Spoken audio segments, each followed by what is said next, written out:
Apirilaren 23an Euskal Herri osoan liburuaren nazioarteko eguna ospatuko dugu. Bilbon ikusten duzuen bezala Berastegi kale hau izango da ospakizunen eszenatokia. Ospakizunak bai, baina aldarrikapenetarako eguna ere bada gaurkoa. Izan ere, liburuen nazioarteko eguna izateaz gain, egileen eskubideak defendatzeko eguna ere badela aldarrikatu dute gaurkoan. Zoritxarrez, musikan gertatu dan modura, baita ere, liburuetan ikusten dugu, gero eta jente gehiago, jaizten dituela, doain, edo, lapurtuta azken batean.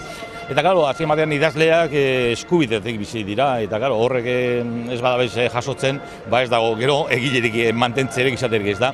Eta nik uste dut, horretan apur bat zintzotasunez jokatu behar da, leialtasunez, zer behar dugu, kontzientziatu jenteari, eta gero, legeak ere jarri, hori ez daiten gertatu, eta horretarako lege bat behar da, eta, lapurketa edo pirate horren kontra ez da. Eta nik uste dut, garrantzizkoa da, jendea kontzientzatzea horretaz gainera. Liburu baten atzean pertsonen kate bat dago, eta kate horrek enplegua sortu edo mantentzen du, eta momentu latz hauetan hori guztiz garrantzitsua da.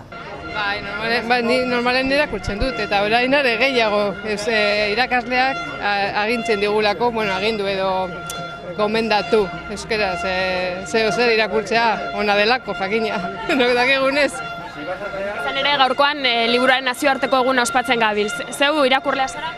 Bai, betidanik eta, normalean urtero eleberri batzuk eta liburu desberdin batzuk irakurtzen ditudanez, hemen nago liburu baten bila, Eta zer zauze ikusten, apurbet, zer ikusi dozu zuen guztuko? Gaur kasualitatez irakurri dut berrian, iragunkarian, Barbero, idazle horren bere liburu atera berria. Eske aspaldi ikusi nuen liburu horren antzerkia, eta agian erosiko dut.